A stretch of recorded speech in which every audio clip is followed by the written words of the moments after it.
తో పాటు ఇప్పటికే ఝాన్సీ గారు టీడీపీ పార్టీ నుంచి జాయిన్ అయ్యారు. ఒకసారి తనతో అడిగి తన అభిప్రాయం తెలుసుకునే ప్రయత్నం చేద్దాం. ఝాన్సీ గారు, అయితే కొన్ని హార్ష్ వర్డ్స్ నేను యూజ్ చేస్తున్నాను. దానికి కారణం ఏంటంటే ఇవాళ మనం చూస్తున్నాము 60 ఏళ్ళు దాటిన ముసలి వాళ్ళు రోడ్డు మీదకి వెళ్తున్నారు. వెళ్ళి వాళ్ళకు వచ్చే ఆ 3,000 రూపాయలు, ఎందుకంటే వాళ్ళు ఎంత లక్షాధికారులైనా ఎంత కోటీశ్వరుల పిల్లలు ఉన్నా సరే చివరికి ఆ 3,000 రూపాయల పైన వాళ్ళు ఆశపడతారు. ఆ 3,000 రూపాయలు వస్తే బాగుంటుంది అని కోరుకుంటారు.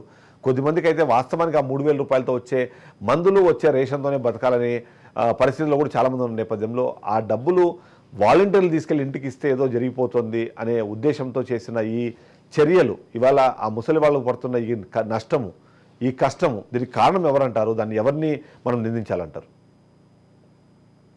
ప్యానెల్లో ఉన్న సభ్యులందరికీ నమస్కారం అండి. రాజ్ న్యూస్ ప్రేక్షకులు కూడా నమస్తే. సార్, ఇక్కడ జరుగుతున్న విషయం ఏంటంటే రాజకీయ రాక్షస క్రీడ ఏదైతే ఉందో అది ప్రజల మీద రుద్దుతున్నటువంటి ఈ వైసీపీ ప్రభుత్వం, ఇప్పటి వరకు ఉన్నటువంటి ప్రభుత్వం ఏదైతే ఉందో ఆ రాక్షస క్రీడలో ఈ రోజు అమాయకమైనటువంటి పేద ప్రజలను మరొకసారి మోసం చేయడంలో సక్సెస్ అయిందని చెప్పాలండి. ఎందుకంటే పెన్షన్ అన్న విషయం ఏదైతే ఉందో మధ్య తరగతి వారు కానివ్వండి, ఇందాక మీరు అన్నట్టుగా డబ్బు ఉందా లేదా అనేది కాదండి. అసలు పెన్షన్ మీద ఆధారపడి పెన్షన్ లేకుంటే బ్రతకలేని దీనావస్థ స్థితిలో ఎంతో మంది పేదలు ఉన్నారండి ఈ రోజు మన రాష్ట్రంలో. మరి అలాంటి టైంలో కేవలం వృద్ధులే కాదండి, వితంతులు ఉన్నారు, వికలాంగులు ఉన్నారు. అంటే వాళ్ళు బయటికి వెళ్ళి ఏది తెచ్చుకోలేని స్టేజ్ లో ఉన్నటువంటి వాళ్ళు కూడా ఎంతో మంది ఉన్నారు.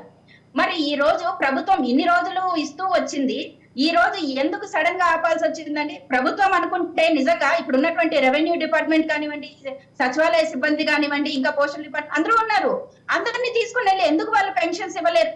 ఒక్కొక్క గవర్నమెంట్ ఎంప్లాయీకి మనం లెక్కేసుకున్నా కానీ కూడా ఒక్కొక్క వార్డుకి సంబంధించి, ఒక మున్సిపాలిటీకి సంబంధించి మహా అంటే ఒక్కొక్క ఎంప్లాయీకి 50 నుంచి 60 వరకు మాత్రమే పెన్షనర్స్ వస్తారండి.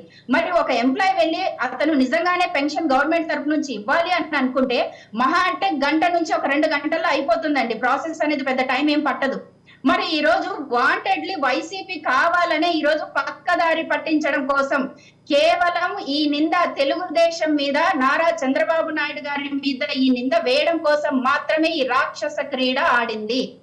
కానీ ఖచ్చితంగా జగన్మోహన్ రెడ్డి గారు ఒక విషయం గుర్తుపెట్టుకునేది ఏంటంటే మొన్నటికి మొన్న జరిగినటువంటి ఆ గులకరాయితో కొట్టించుకున్నటువంటి విషయం బూమ్రాంగ్ అయింది. మళ్ళీ ఇంకొకసారి పేద ప్రజల్ని ఎలా తన వైపుకు డైవర్ట్ చేయాలా అన్న ఒక విషయంలో చూసుకుంటే పేద ప్రజలు చాలా ఆలోచిస్తారండి. వాళ్ళకి కావాల్సిన పెన్షన్ తో మందులు కానివ్వండి, సరుకులు కానివ్వండి, ఏవైనా తెచ్చుకుంటారు. సో ఇలాంటి విషయాలు ఏమైపోతుందంటే ఈజీగా ప్రజలు కనెక్ట్ అవుతారు. అంటే ప్రజలను ఏ విధంగా మభ్య పెట్టాలి, ఇప్పుడు రాబోయేది తెలుగుదేశం ప్రభుత్వం అనేది వైసీపీకి ఖచ్చితంగా బాగా అర్థమైపోయింది. సో దీన్ని డైవర్ట్ చేయడం కోసం మాత్రమే ఈ రాక్షస క్రీడలో పేదలను బలి చేశారు. అందుకని ఇది రాక్షస క్రీడ అని చెప్తున్నాను నేను. ఈ రాక్షస క్రీడ ఏదైనా ఆడేది ఉంటే ప్రభుత్వాలు కానివ్వండి, అసలు ప్రజల గురించి మనము పని చేయడానికి ఉన్నామండి. పేద ప్రజలు ఇలాంటి అఘాయిత్యాలకు పాల్పడాల్సిన అవసరం అయితే లేదు కదా. రైట్, కారణం ఎవరన్నది నిజంగానే ఖచ్చితంగా చెప్పాల్సిందే. పోయింది. ఈ రోజు